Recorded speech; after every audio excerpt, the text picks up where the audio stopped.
కార్తీక పౌర్ణమి రోజున ప్రత్యేకించి మనం చేసే దీపదానం వల్ల పౌండరీక యాగం చేసినటువంటి ఫలితం మనకి దొరుకుతుంది. అయితే ఈ కార్తీక మాసంలో ఈ పౌర్ణమి ఈ నెల 5వ తారీఖున బుధవారం నాడు వచ్చింది. ఈ రోజు ఎవరైతే కనుక దీపదానం చేస్తారో వారికి సాక్షాత్తు పౌండరీక యాగం చేసిన ఫలితాన్ని దొరుకుతుంది. అదేవిధంగా ఈ కార్తీక మాసంలో మనం చేసే స్నాన జప తపాలన్నీ కూడా చాలా విశేష ఫలితాన్ని ఇస్తాయి. అందులో ఈ కార్తీక మాస పౌర్ణమిలో విశేషం ఏమిటి అంటే ఈ పౌర్ణమి రోజున మనం అందరం కూడా 365 ఒత్తులు వెలిగించుకుంటాం.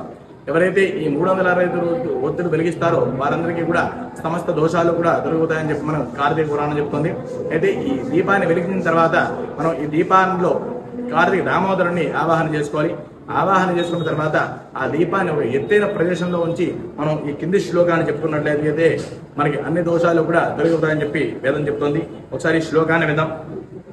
కీటా పతంగా మజగాశ్చ వృక్షా తలే స్థలే ఏ నివసంతి జీవా దృష్టా ప్రదీపం నచ జన్మ భాగిన అని చెప్పి ఈ శ్లోకాన్ని మనం ఆ దీపాలను చూసి నమస్కరించుకుంటూ ఈ శ్లోకాన్ని చదివి ఆ దీపం దగ్గర 2 నక్షత్రాలు ఉంచినట్టుగా అయితే మనకి సందరించుకున్న సమస్త దోషాలు కూడా తెలియపోయి మనం సాక్షాత్తు ఆ పరమేశ్వరుడు యొక్క అనుగ్రహానికి పాత్రలు అవుతాము. శ్రీమాత్రి నమః.